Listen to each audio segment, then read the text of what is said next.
Pour ce qui concerne le haut niveau, le cadeau que je souhaitais vous offrir lors de formation concerne le groupe France Détection. Pourquoi le groupe France Détection? Parce que depuis les années 2000, et notamment l'arrivée de Michel Gadal comme DTN, j'ai suivi plus particulièrement sur les stages et les entraînements le groupe France Détection plus que le haut niveau qui était mon fait auparavant. Et donc, j'ai davantage de documents et notamment l'accompagnement en Chine de Simon Gauzy et de trois autres comparses, dont Anne-Sophie Jean, Romain Lorenz et Dorian Nicole, à Pékin pendant une quinzaine. Voilà, donc mon choix pour ce cadeau, d'autant qu'il met en scène Simon Gauzy, qui est maintenant le numéro 1 français. Et je pense que c'est une référence intéressante par rapport à la détection, dont il a été l'un des premiers pionniers.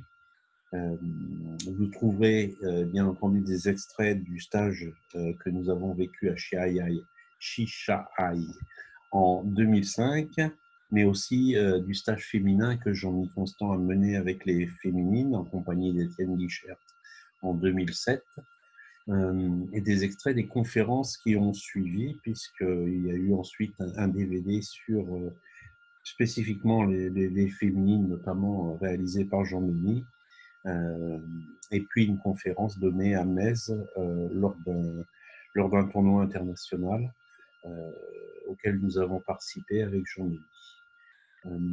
Voilà pour ce cadeau. Bien entendu, la rubrique haut niveau, elle comporte pas seulement la détection, elle comporte aussi la suite, et notamment des analyses techniques, des analyses tactiques, des paroles de champion. Voilà, j'espère que cette heure vous plaira et que vous aurez envie de vous abonner au site pinghead.com qui est là pour vous informer et mieux vous former sur les thématiques que vous souhaitez choisir. À très bientôt, j'espère, et bonne découverte.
Décembre, c'est la fourmilière, le matin où il y a le plus de monde.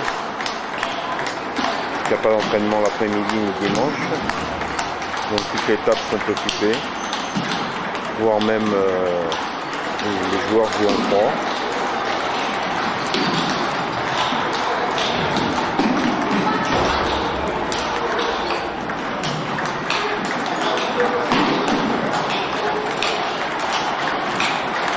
Les entraîneurs essaient de trouver cette table libre.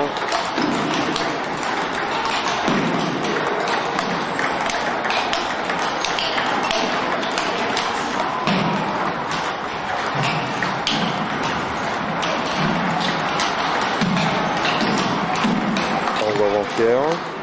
japonais, japonaises, qui jouent avec les filles, parce qu'ils sont plus jeunes. Le plus grand des deux a 8 ans. Je suppose que le deuxième doit avoir 7 ans. Et deux petites filles à côté sont aussi japonaises.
Ouais, mieux ça. Ouais. Là on voit un flou dans, dans la montée de la raquette par rapport à l'aile de pigeon. Bien.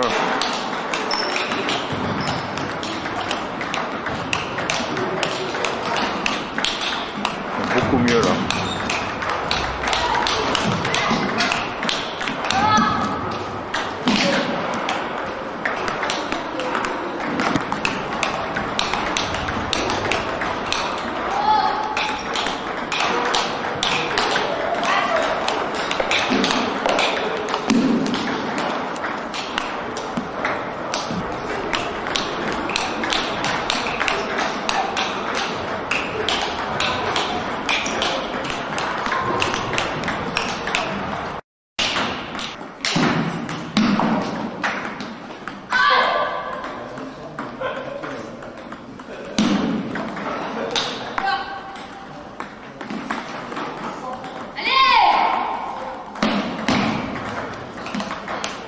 La différence chez Simon, c'est qu'on voit que dès que la balle est en jeu, les talons ne sont plus sur le sol, ils sont légèrement décollés.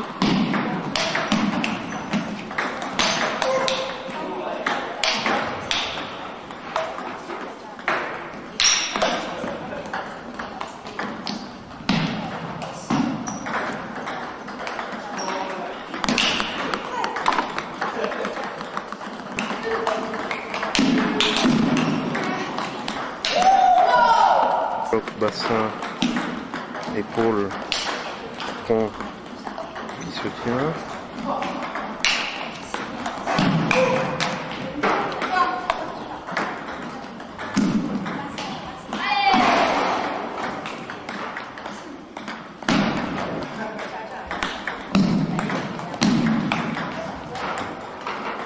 Un appui de jambe pour le revers, même s'il est un petit peu faible, cet appui jambe.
Défi demandé par l'entraîneur chinois entre la japonaise, numéro 3 des 13 ans au Japon, et Simon.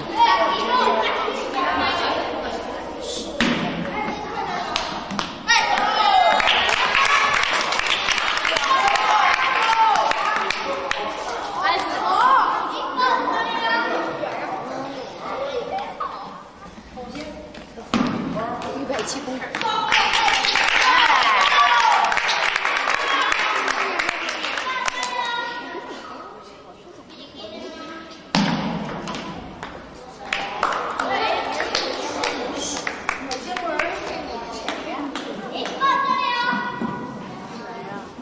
我感觉你看那个小孩跟那什么半身不遂一样。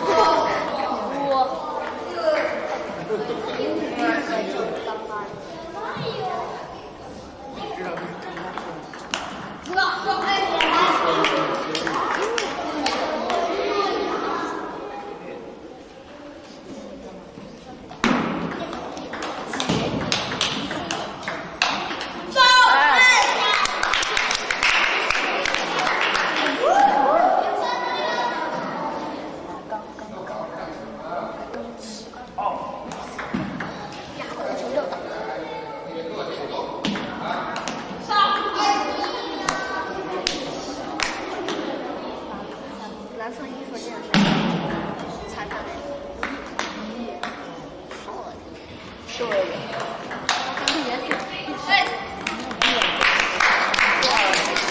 ，8-0，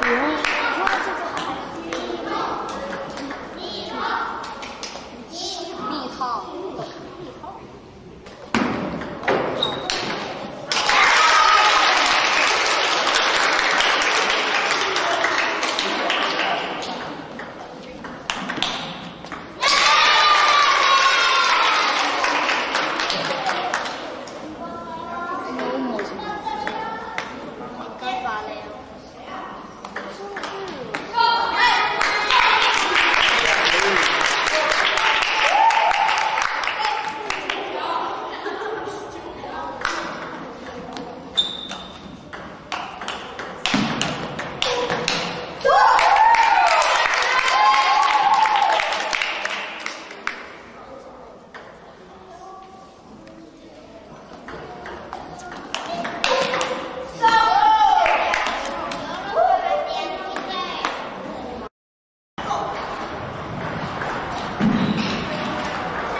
Allez Dorian.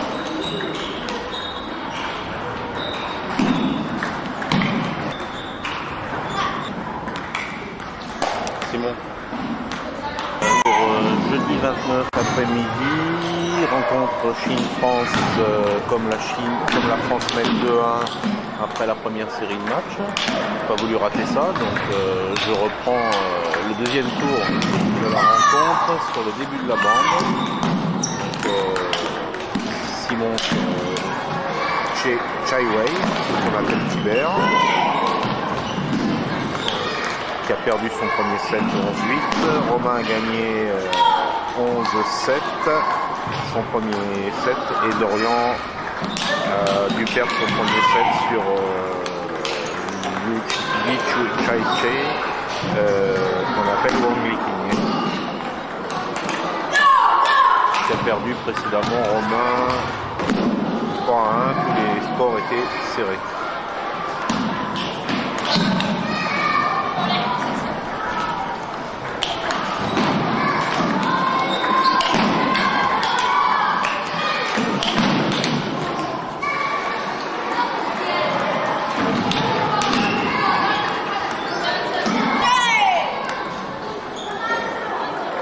Partout au score global.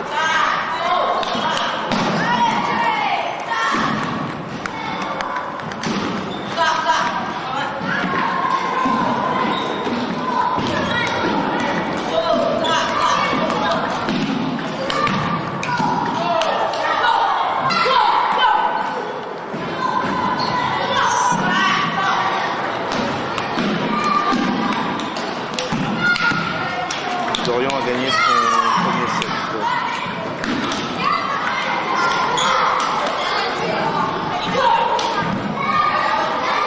11-7 pour Simon, deuxième manche.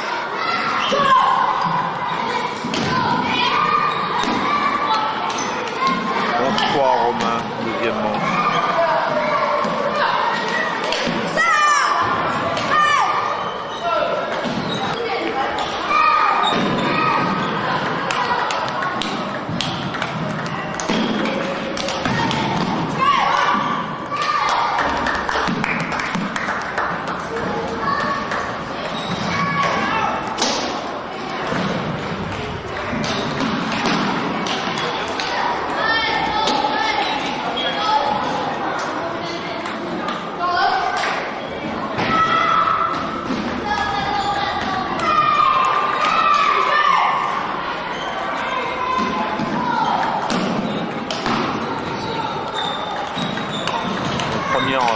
Victoire sur les 3 rencontres.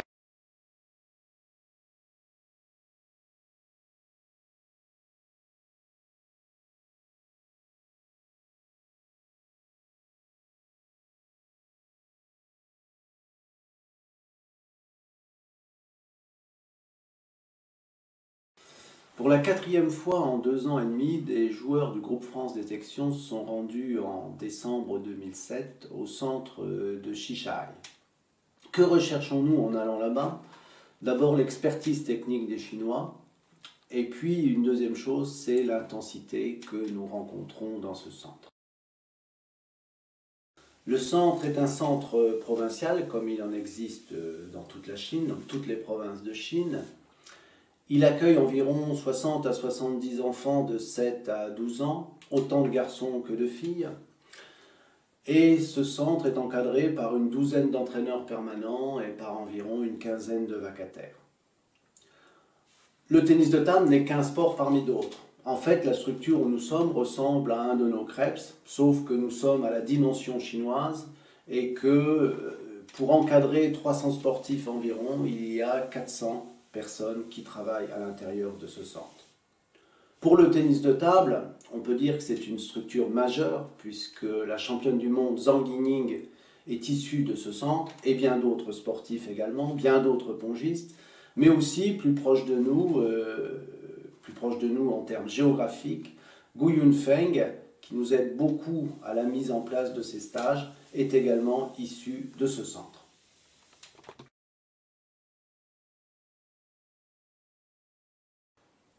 Pourquoi un DVD est spécifiquement sur les filles? D'une part, et c'est une bonne nouvelle, parce que nos garçons aujourd'hui se sont rapprochés des jeunes Chinois et qu'il nous a semblé plus intéressant de se concentrer, de se centrer sur le tennis de table féminin où effectivement l'avance des Chinoises, que ce soit en senior ou dans les catégories jeunes, est encore très importante. De plus, il nous a semblé qu'il y avait des facteurs très déterminants à cette hégémonie et des facteurs qui concernent l'apprentissage. Si l'on peut résumer notre pensée à Étienne et à moi, c'est que nous avons une impression à la fois de simplicité et à la fois d'énergie dans tout ce qui est fait par les jeunes chinoises. Ce sont ces éléments que vous allez retrouver à l'intérieur des images qui suivent, mais nous avons également voulu vous montrer que les jeunes Françaises présentes, sur ce stage il y avait Céline Pang et Marie Migaud, au bout d'une quinzaine de jours de stage étaient capables non pas de rivaliser avec les Chinoises en termes de compétition, mais en termes de savoir-faire, les choses évoluaient très rapidement.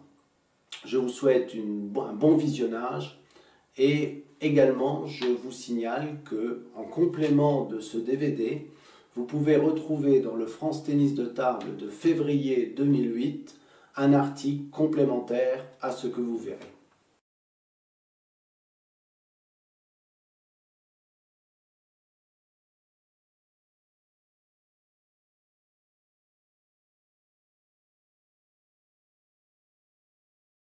Dans la réalisation du service, nous avons noté l'engagement du corps vers l'avant qui facilite l'exécution mais qui permet aussi de préparer la phase suivante de replacement.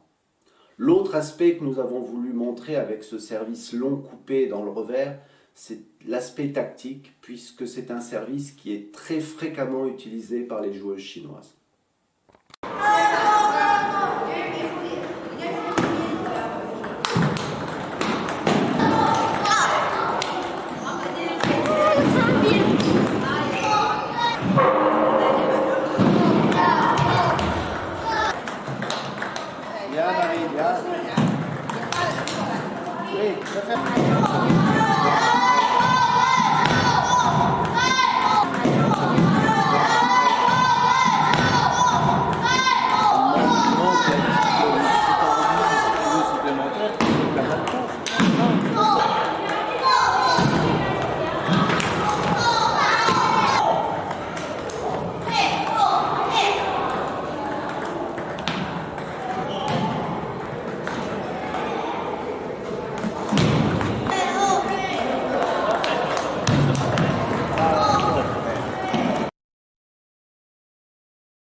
Suite à la séquence précédente, nous avons voulu vous montrer la violence du replacement derrière l'exécution du service. C'est une donnée essentielle pour d'une part assurer le replacement et d'autre part assurer la continuité du jeu.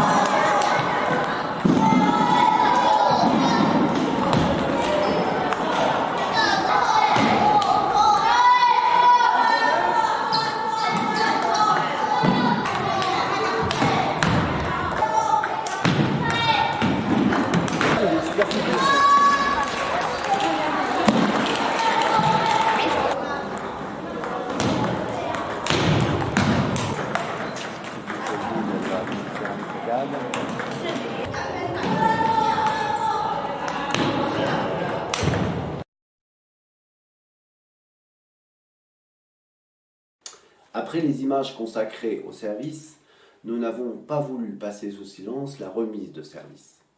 Dans ce secteur, les joueuses chinoises effectuent de manière systématique une mise en mouvement dès le lancer de la balle par le serveur.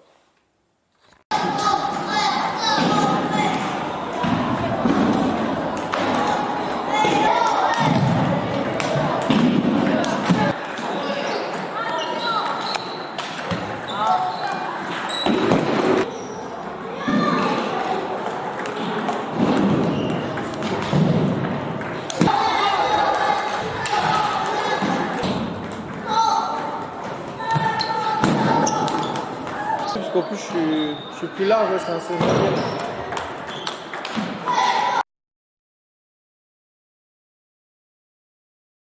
Dans ce DVD, vous verrez essentiellement des éléments techniques. Cependant, nous avons voulu vous montrer un élément tactique utilisé très fréquemment par les joueuses chinoises. En effet, à l'aide d'une poussette tendue coupée, dès qu'elles le peuvent, elles cherchent à écarter leur adversaire dans le plein gros droit.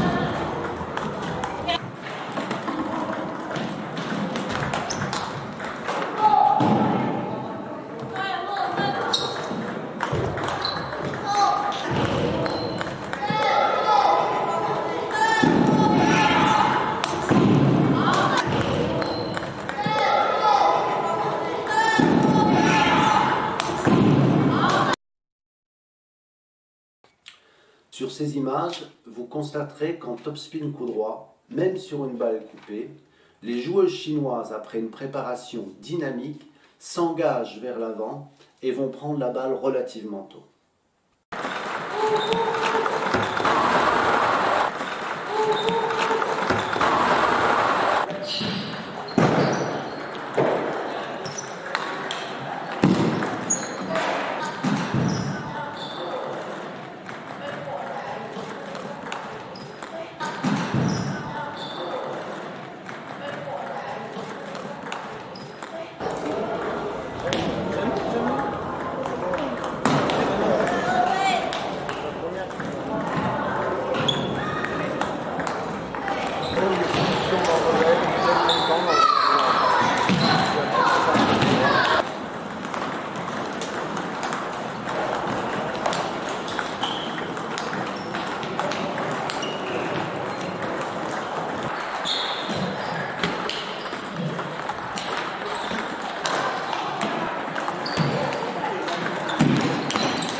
Dans cette séquence, nous avons voulu vous montrer l'impulsion en revers. Les doigts se serrent, le geste est court et nerveux, et la balle est donnée systématiquement très dure.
C'est la dernière séquence, mais c'est sans doute la plus importante.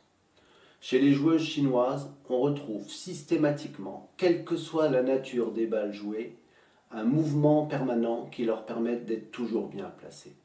Cette dynamique au sol leur permet également de n'utiliser pratiquement que des déplacements courts.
guise de clin d'œil, vous verrez dans ce bonus des images originales prises lors de notre séjour.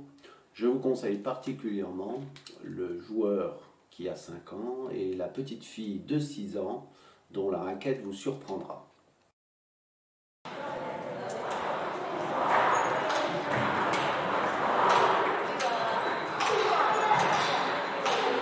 Une chose aussi, pour revenir sur un point, on la voit intervenir l'entraîneuse 1 ou 2 fois là sur Simon, et je pense que par rapport à ce qu'elle demande, c'est ce qu'on appelle nous l'accélération, mais eux ils parlent d'impulsion dans la balle. Oui. Et c'est vrai que le terme me paraît presque accélération, c'est très général, mais eux ils parlent vraiment de donner une impulsion dans la balle. Alors c'est vrai en coup droit, c'est vrai aussi en revers, où ils sont vraiment sur un tempo vraiment de l'envie, moi je dis souvent l'envie, mais vraiment de donner une impulsion dans la balle, que ce soit en frappe ou en topspin. Et en fait, ils diffèrent relativement peu. Vous regarderez, je ne sais pas si on les voit techniquement après, relativement peu entre le topspin et la frappe en coup droit et en coup droit, le topspin coup droit et la frappe coup droit, et le topspin revers et la frappe revers. En fait, les modifications techniques sont vraiment minimes. Oui, c'est juste une question, je dirais, d'inclinaison de la raquette, quoi. Le moment de prise de balle est le même, il y a très très peu de différence. Ce que je ne sais pas si ça apparaît bien dans le film qu'on voit.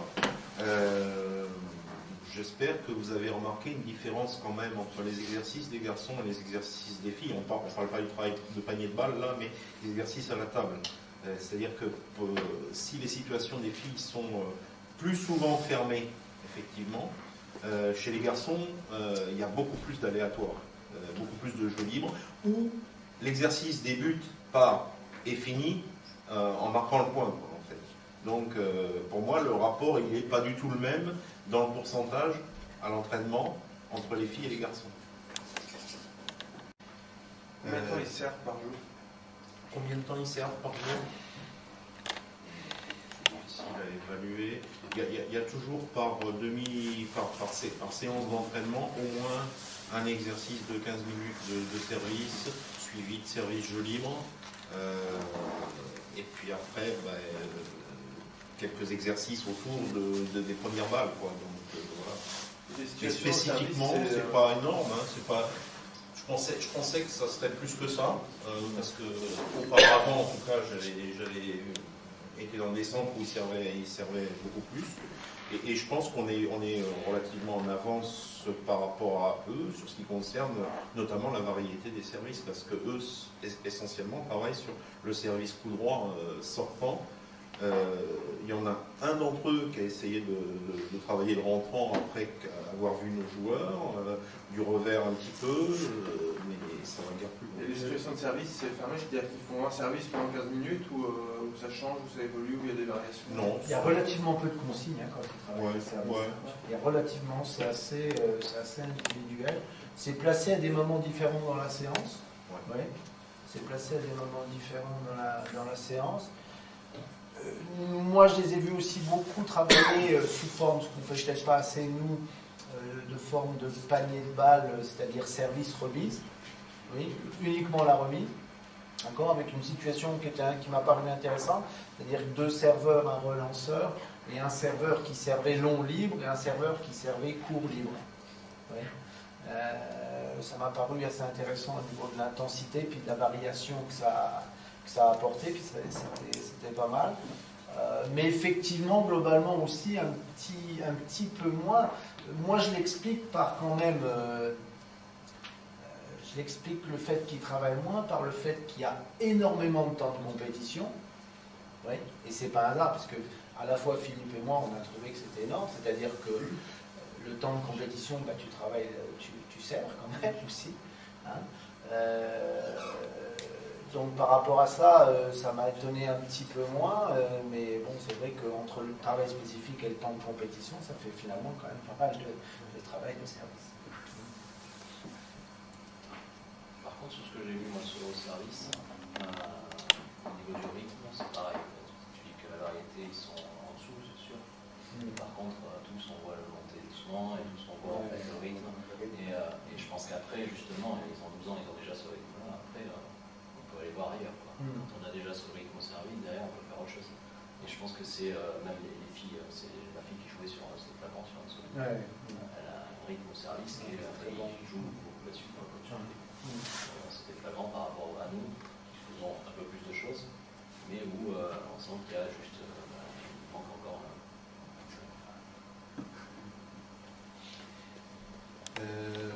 les matchs, donc, comme vous avez dit, Jean-Denis, ça a été une grosse surprise pour moi. Les joueurs ont fait une phase de championnat en 20 jours au stade. Et en 30 séances d'entraînement, ils ont fait 46 matchs pour les garçons et 33 matchs pour Anne-Sophie, sans compter les 7 de montée-descente comme ça, quoi. Au début de séance, à la fin de séance, etc. Mais c'est énorme. C'est énorme. Donc j'ai regroupé les matchs des garçons à la fin avec 3 différents en fait. Un match des filles que l'entraîneur chinois nous a demandé de faire sur Simon, parce que c'était le meilleur des garçons pour lui, contre une japonaise qui est numéro 3 des 13 ans chez elle, et devant toute la salle. C'était un moment un peu pénible pour Simon, ne le cachons pas, parce que s'il a gagné très facilement le premier set, il a ensuite perdu les 3 autres sets, et devant tout le monde, c'est difficile. Il a même mis du temps à s'en remettre. Il a mis 24 heures au moins à s'en remettre pour se remettre vraiment dans l'entraînement comme il fallait, etc. Donc ça, c'était un moment intéressant pour lui, je pense, le vécu de cette expérience-là. Ensuite, j'ai pris un set sur Li Yarhua, qui est le meilleur 10 ans du centre, je suppose même de Chine, parce que les garçons par équipe sont champions de Chine des 10 ans, et l'entraîneur m'a dit que Simon, il le plaçait à une équivalence de numéro 3 chinois des 11 ans.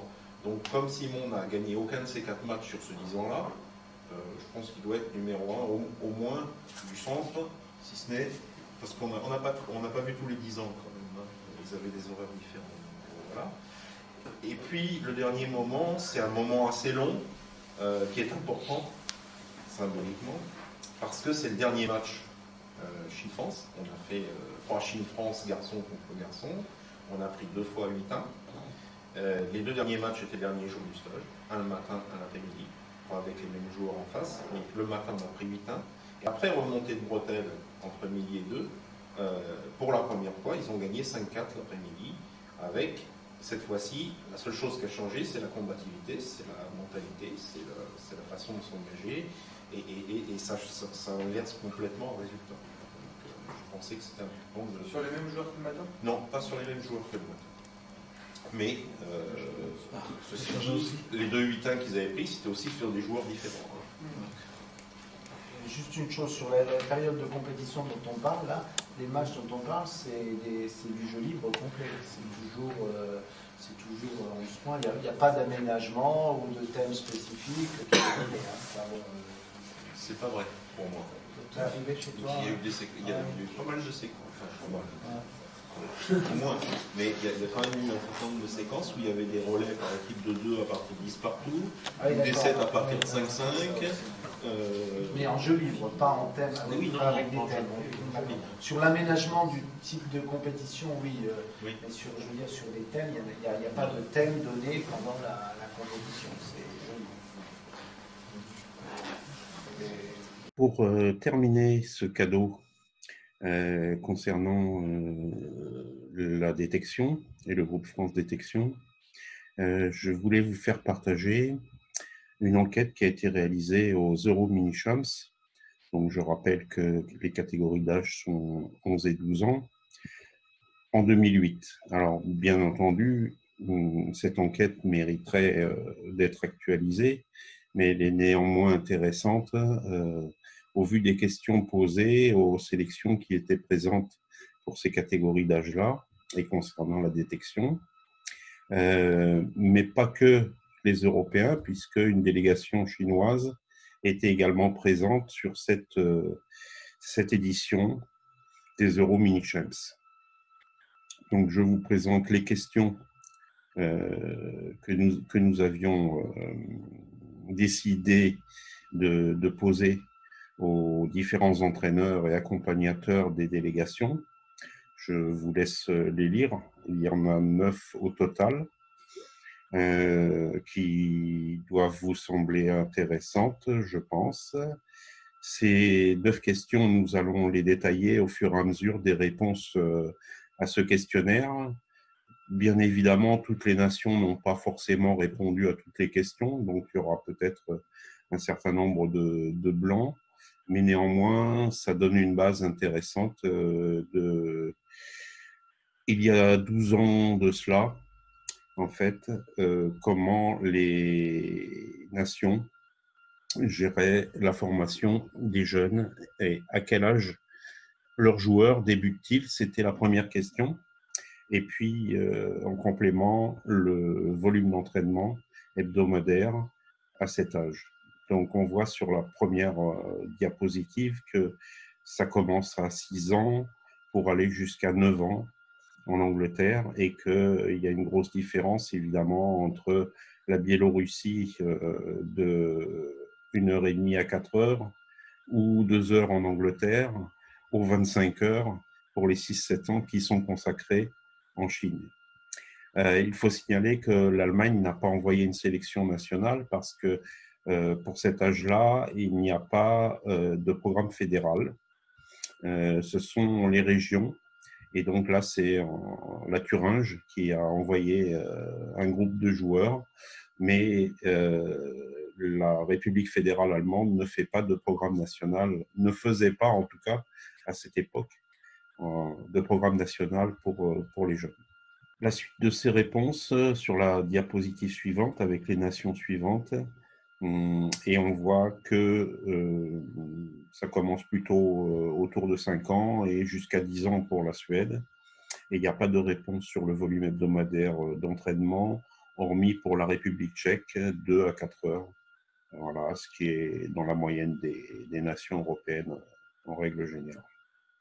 La deuxième question portait sur la recherche prioritaire chez un jeune pour le haut niveau. Donc, dans la détection, quelles sont les caractéristiques principales qu'on cherche à détecter? Donc, pour la région de Thuringe, la main, le toucher, la coordination. En France, plutôt l'envie, une habileté générale. En Angleterre, pareil, une attitude générale, une envie, une bonne main également, la détermination.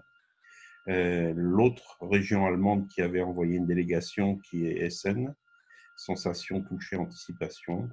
Pareil pour la Croatie, globalement. Et la Biélorussie met en avant l'intelligence et la motivation. Pour les nations complémentaires, pour l'Italie, la motricité, les qualités physiques. Pour la Roumanie, le toucher de balle et la vitesse. Pour le Portugal, l'habileté générale. La Slovénie n'a pas répondu. Pour la République tchèque, la motivation, les sensations, l'envie. Et pour la Suède, une bonne main et un bon esprit. Pour la question 3, par quoi commencez-vous la formation? Quelles sont vos spécificités nationales? Donc la Chine a répondu là sur des bases gestuelles et le déplacement et des déplacements simples. La région de Thuringe jouait avec les balles, bonne gestuelle, équilibre coup droit revers. Pour la France, le jeu avant la technique, plutôt l'habileté et l'adaptabilité, et puis la technique rigoureuse.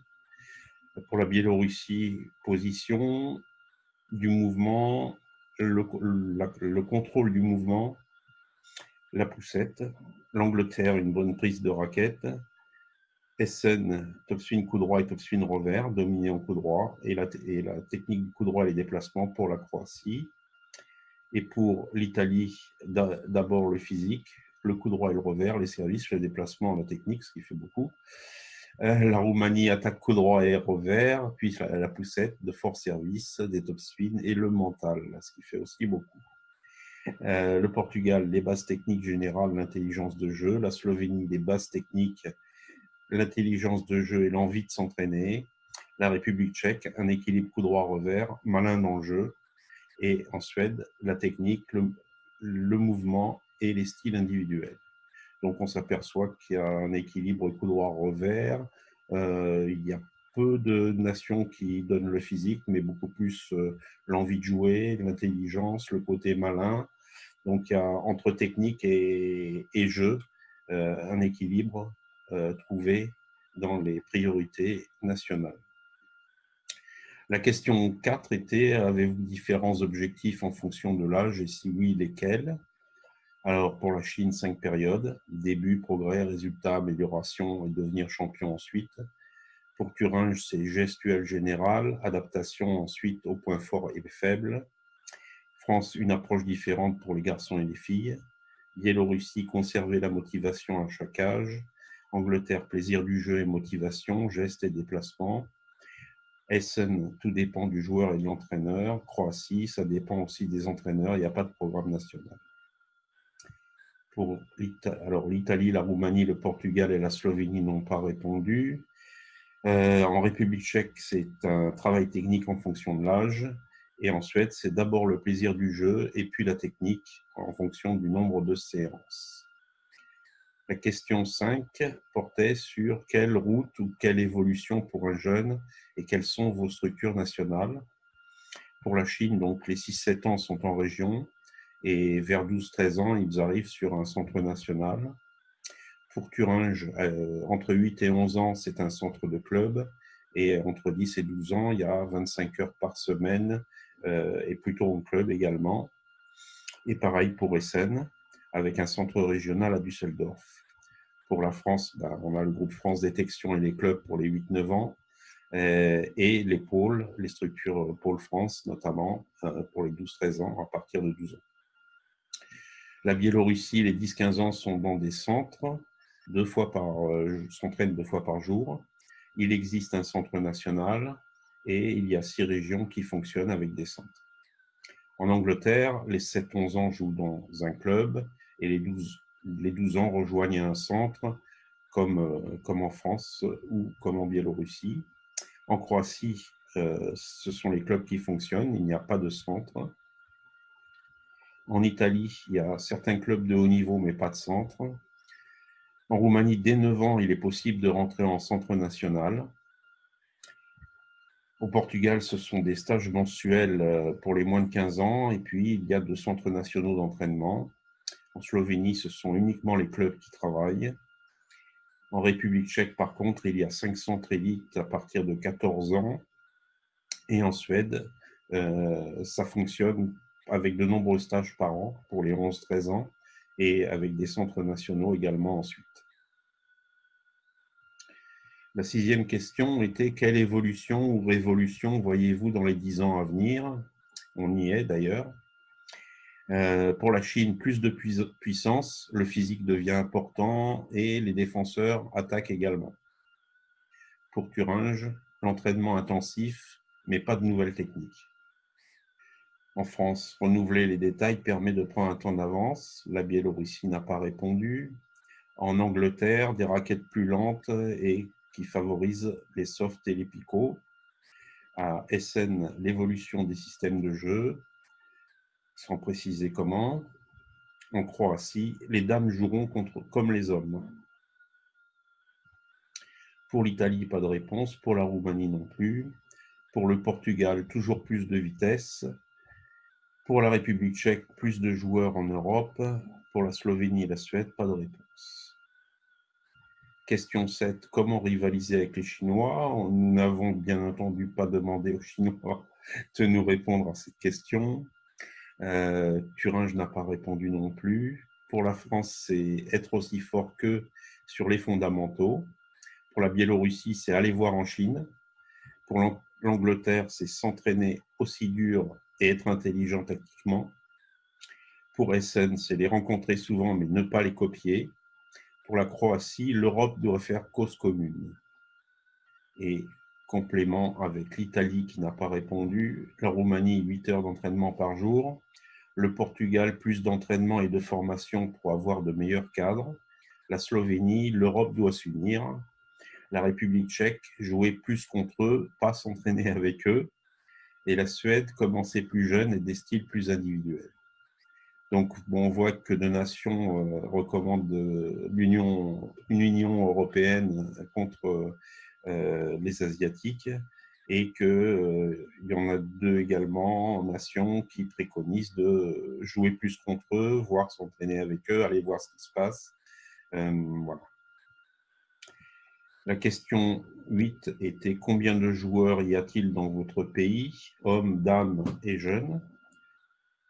Donc, on voit qu'il y a une grosse différence, bien entendu, entre les 3500 Biélorusses, les régions, on n'en parle pas, sauf que l'Allemagne, Essen, c'est quand même 550 000, ce qui fait quand même 2,5 fois plus que la France avec 180 000. Et en Chine, dizaines de millions, et difficile à évaluer. Donc, le rapport est bien sûr pas du tout le même entre ces différentes nations. Pour compléter, donc, l'Italie, 2000, la Slovénie, 1000, la Suède, 8000, la Roumanie, 5000, le Portugal, 3000, la République tchèque, 15 000. Voilà. Et à la question 9, combien avez-vous de joueurs aux Euro Mini Champs et les chances de faire un podium? Alors, sur la deuxième ligne, c'est les podiums effectivement acquis par la Chine. Ils souhaitaient faire le plein, mais la France a réussi à remporter un titre quand même. Donc, ils ont eu 3 titres. Voilà, je vous laisse consulter le reste des espérances et puis du nombre de joueurs que les nations ont amené en 2008 sur les Euro Mini Champs.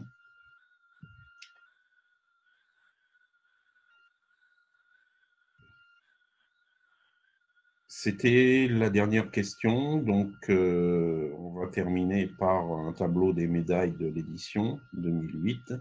Vous voyez effectivement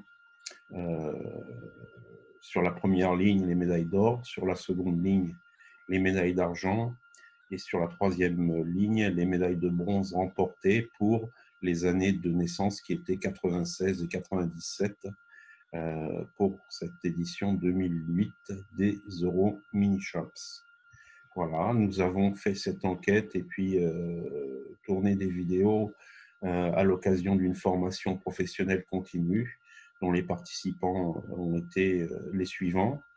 Je ne me suis pas procuré les photos en ce temps-là de tous, mais bon, il y avait des conseillers techniques, des animateurs départementaux, mais aussi des éducateurs sportifs qui ont participé sans avoir à payer, puisque l'OPCA, qui devait être à Géfos dans le temps, nous a permis en fait de faire le voyage et puis d'avoir un hébergement gratuit à cette occasion en contrepartie d'une production de formation que vous voyez ici. Voilà, j'espère que cette présentation vous a plu, vous a donné des informations utiles pour l'époque, en tout cas, qui permet peut-être de faire des comparaisons. Voilà. Donc, je vous laisse en compagnie de la conclusion de ce cadeau qui est donc presque terminé. Et puis, je vous dis à bientôt. Pour conclure ce document, dont j'espère qu'il vous a plu, en tout cas, moi, je le trouve riche d'enseignements par rapport à ce qu'il y a à retenir en comparaison avec les Chinois et les Chinoises notamment pour nos jeunes et leur formation. J'espère que vous avez apprécié. La suite vous sera donnée bien entendu dans la formation professionnelle continue qui sera mise sur pied à l'intérieur du site Pinghead. Vous y trouverez aussi, comme je vous l'ai dit, pas seulement des analyses vidéo de la détection, mais aussi du haut niveau qui compléteront cette rubrique, des interviews de champions, des analyses du jeu de haut niveau à l'heure actuelle, ainsi que des jeunes que je m'efforcerai de faire au fur et à mesure de l'avancée, de l'actualisation des documents de ce site. Nous avons toujours beaucoup à apprendre des sportifs qui ont réussi, bien entendu, en termes de modèles, ainsi que des entraîneurs qui les ont accompagnés. Et je crois que le passé n'est pas seulement le passé, mais c'est aussi réfléchir à l'avenir.